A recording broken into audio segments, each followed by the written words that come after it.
Mallayya Jewellers, Ottupara, Vadakkanchery. Phone 04884 232 666.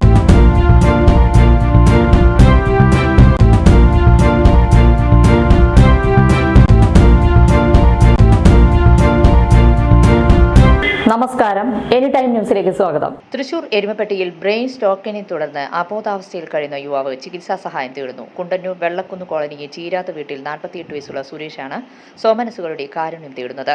ഭാര്യയും 2 മക്കളും അടങ്ങുന്നതാണ് സുരേഷിന്റെ കുടുംബം. ലൈഫ് പദ്ധതിയിൽ ലഭിച്ച പണി പൂർത്തീകരിക്കാത്ത വീട്ടിലാണ് താമസം. നിലമ്പൂരിലെ പോലീസ് ക്യാമ്പിൽ ദിവസവേതന അടിസ്ഥാനത്തിൽ താൽക്കാലിക പാചകക്കാരനായി ജോലി ചെയ്തിരുന്നു. ഇവിടെ നിന്നും കിട്ടുന്ന തുച്ഛമായ വരുമാനം കൊണ്ടാണ് കുടുംബം പുലർത്തിയിരുന്നത്. കഴിഞ്ഞ മാർച്ചിൽ അവധിക്കെത്തിയപ്പോഴാണ് സുരേഷ് ബ്രെയിൻ സ്ട്രോക്ക് സംഭവിച്ച് വീട്ടുമുറ്റത്ത് കുഴഞ്ഞു വീണത്. തൃശൂർ ജൂബിലി മിഷൻ ആശുപത്രിയിൽ നടത്തിയ പരിശോധനയിൽ തലച്ചോറിൽ രക്തം കട്ടപിടിച്ചതായി കണ്ടെത്തി. തുടർന്ന് സർജറിക്ക് വിധേയനാക്കി. ജീവൻ നിലനിർത്താൻ കഴിഞ്ഞെങ്കിലും ഇപ്പോഴും അബോധാവസ്ഥയിലാണ്. യന്ത്രസഹായത്തോടെ ശ്വസിക്കുന്ന സുരേഷിന് ട്യൂബിലൂടെയാണ് ഭക്ഷണം നൽകുന്നത്. ഒരു ശസ്ത്രക്രിയ കൂടി നടത്തിയാൽ സുരേഷിനെ ജീവിതത്തിലേക്ക് തിരിച്ചു കൊണ്ടുവരാൻ സാധിക്കുമെന്നാണ് ഡോക്ടേഴ്സ് പറയുന്നത്. 5 ലക്ഷത്തോളം ചിലവ് പ്രതീക്ഷിക്കുന്നു. നിലവിൽ 1 മാസത്തെ മരുന്നിന് മാത്രം 20,000 രൂപയോളം ചിലവുണ്ട്. പഞ്ചായത്ത് പ്രസിഡന്റ്, വാർഡ് മെമ്പർ ഉൾപ്പെടെയുള്ള ജനപ്രതിനിധികളെയും പൊതുപ്രവർത്തകരെയും ഉൾപ്പെടുത്തി സഹായ സമിതി രൂപീകരിച്ചിട്ടുണ്ട്. എൻ്റെ അനിയനാണ് സുരേഷ്. അയാൾക്ക് 49 വയസ്സായി. അയാൾ കഴിഞ്ഞ മാർച്ച് 14-ാം തീയതി കാലത്ത് വീട്ടിൽ എഴുന്നേറ്റ് പുറത്തേക്ക് ഇറങ്ങുന്ന സമയത്ത് വീഴാൻ പോയി. അങ്ങനെ ചെമ്മൽ പിടിച്ച് ഇരുന്നു. ആയിരുന്ന സമയത്ത് തന്നെ കൈയും കാലും തളർന്നു. ഓർമ്മയുണ്ടായില്ല. അങ്ങനെ മിഷൻ ഹോസ്പിറ്റലിൽ കൊണ്ടുപോയി. അവിടെ ഡോക്ടർ സ്കാൻ ചെയ്തപ്പോൾ പറഞ്ഞു ഓപ്പറേഷൻ ചെയ്യേണ്ടി വരും എന്ന് പറഞ്ഞു. അങ്ങനെ ഓപ്പറേഷൻ ചെയ്തു. 29 ദിവസം അവിടെ കിടന്നു. ശേഷം ഇന്നേ വരെ ഓർമ്മയും വന്നിട്ടില്ല, കണ്ണ് ശരിയായിട്ട് തുറന്നിട്ടില്ല.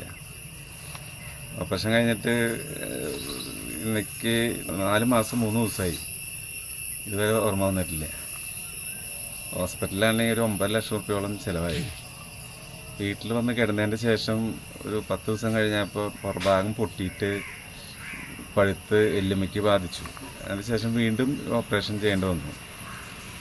ഇനി അടുത്തൊരു ഓപ്പറേഷൻ അടുത്ത മാസം പറഞ്ഞേക്കുന്നത്. 5 ലക്ഷം രൂപയോളം വരുന്നതാണ് ഡോക്ടർമാർ പറഞ്ഞത്. മറ്റുള്ള ചിലവുകൾ വേറെ. ഇപ്പം തന്നെ മാസം ഒരു 20,000 രൂപയോളം ചിലവിന് വരുന്നുണ്ട്. അയാൾക്ക് ഈ നിലമ്പൂര് പോലീസ് ക്യാമ്പിൽ താൽക്കാലികമായിട്ട് ജോലി ചെയ്യണം. 6 വർഷമായാലേ അവിടെ ആയിട്ട്.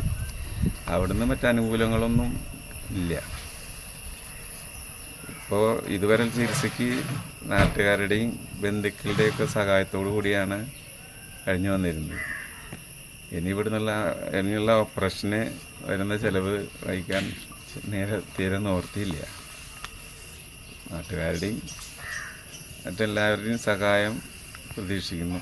News desk, any time news. കൂടുതൽ വാർത്തകൾക്ക് ഞങ്ങളുടെ ചാനൽ സബ്സ്ക്രൈബ് ചെയ്യുക, ഫേസ്ബുക്ക് ഫോളോ ചെയ്യുക. വാർത്തകൾ വേഗത്തിലറിയാൻ എനി ടൈം ന്യൂസ്.